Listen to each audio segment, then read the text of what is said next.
See the red go-go juice? Mmm, the red nectar.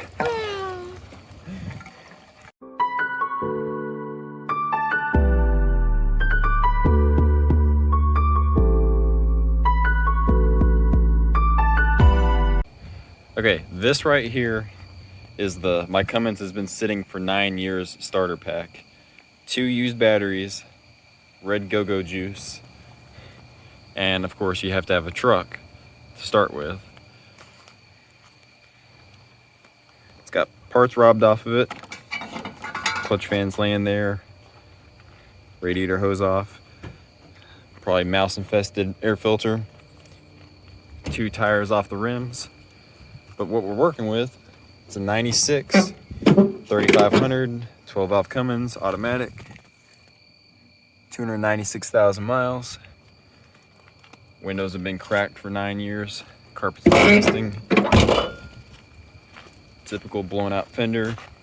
No tail lights, no tailgate. And the truck's been sitting in a field for about 9 years. The transmission is out of it right now. That's for the reason it was parked, because my grandpa had a nicer truck and he took the trans out of this one and stuck into his other one. So this thing ran and drove to where it was sitting. So we're gonna dump some diesel in it, throw the batteries in it, and it should start. Let's see what's in the air filter. Oh, good, the clips aren't even on it.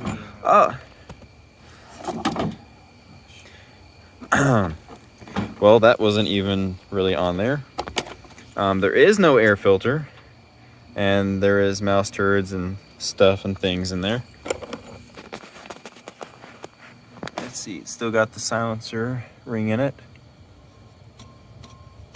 Turbo seems to be okay, but it's got a little bit of play. Nothing too crazy.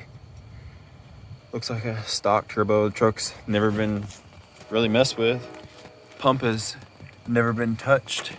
You can see, I don't know if you can see.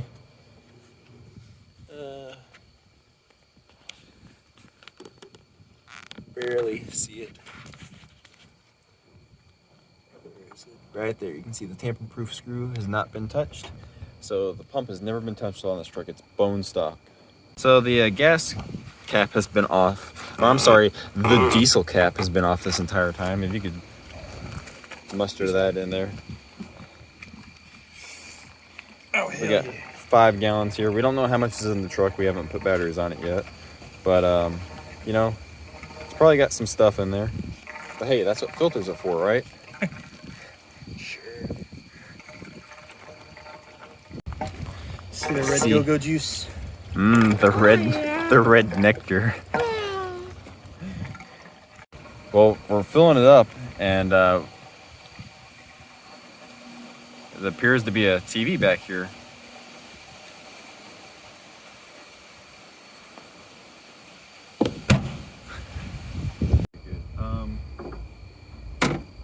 Alright.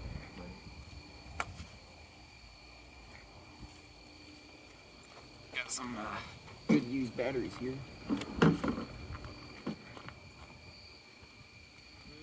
There's that negative cable. Sorry about that.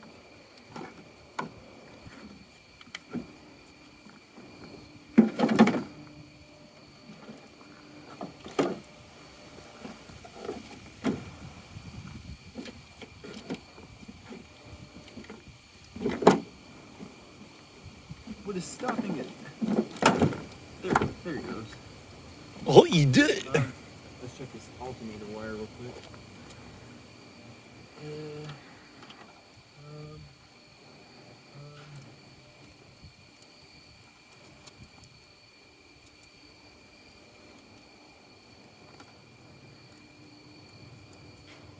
Yeah, she's good. She's just dangling in open air. Watch this. Hang on, let me make sure the key's off.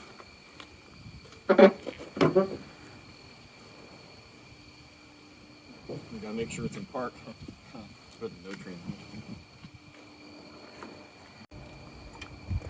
Got our negative here.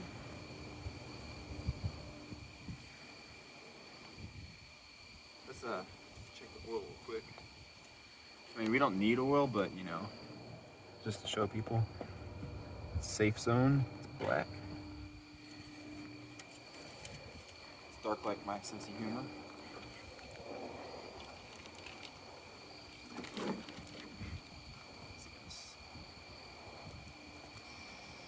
Oh, we have lights. We have door buzzer. There's a blinker on. There's a blinker on. Here, I'll fix that. Wait, why is the blinker on, or is it the hazards? Oh, it's the hazards. I was gonna say, I was like, I know the key wasn't on.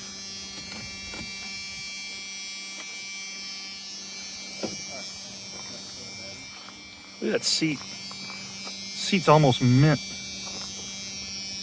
Lots of mold.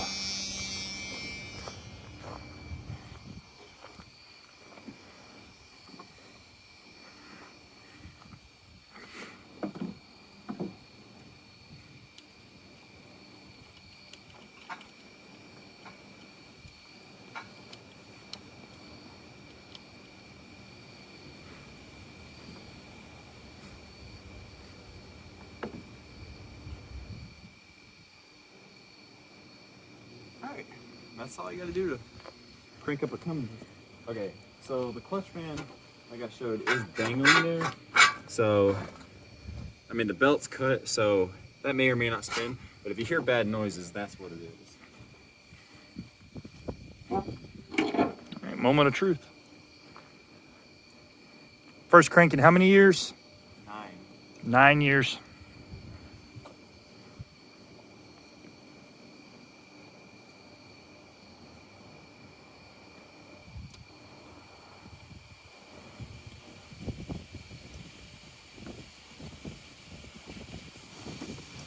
Super windy out here tonight, by the way, guys. Okay, it appears we have a decent safety solution. Uh-oh. Okay, we'll figure that out real quick.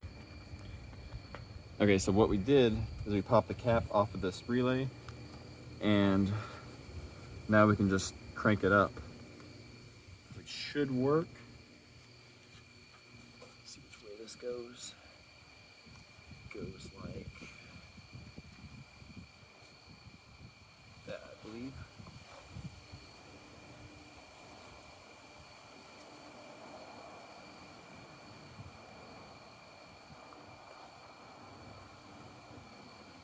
Okay. Turn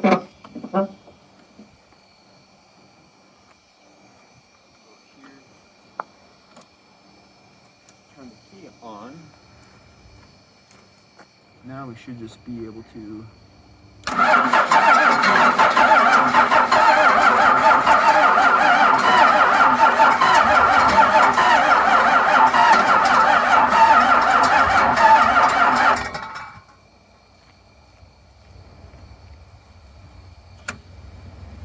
me grab a jump box. Alright. We got 2 jump boxes. I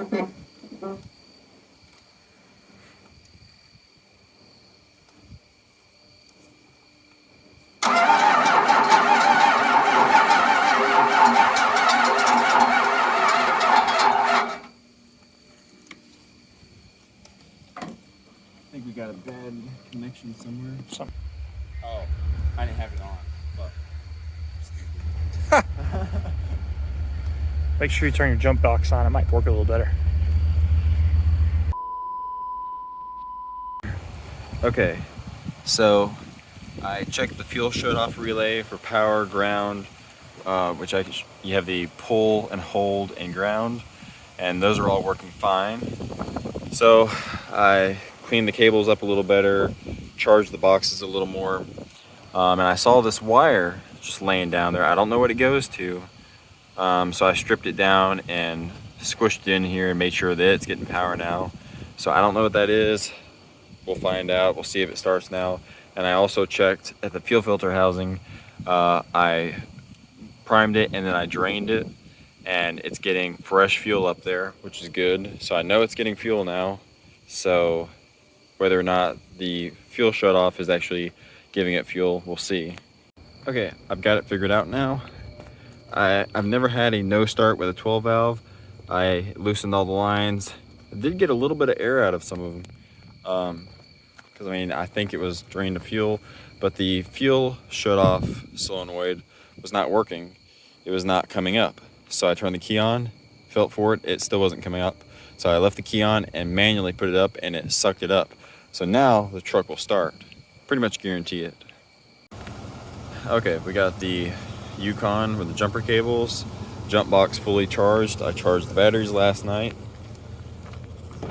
So if it's gonna start at all, it's gonna start now. Got 14 volts.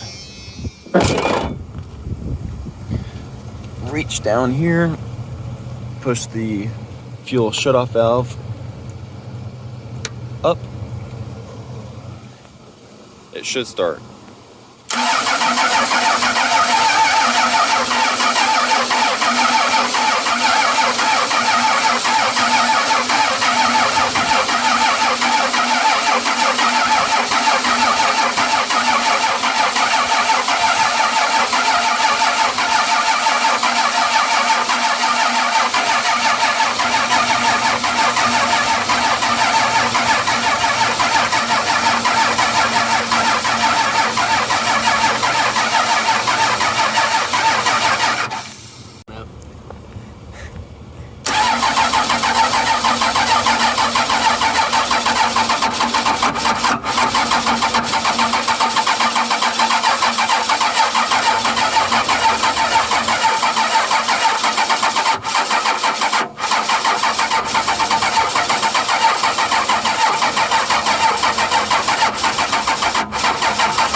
Look at the rat's nest that came out in the rust.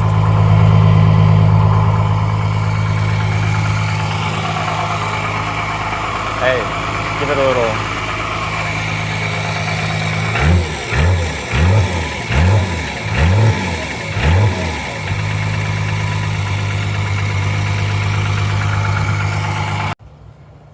Well, it runs good.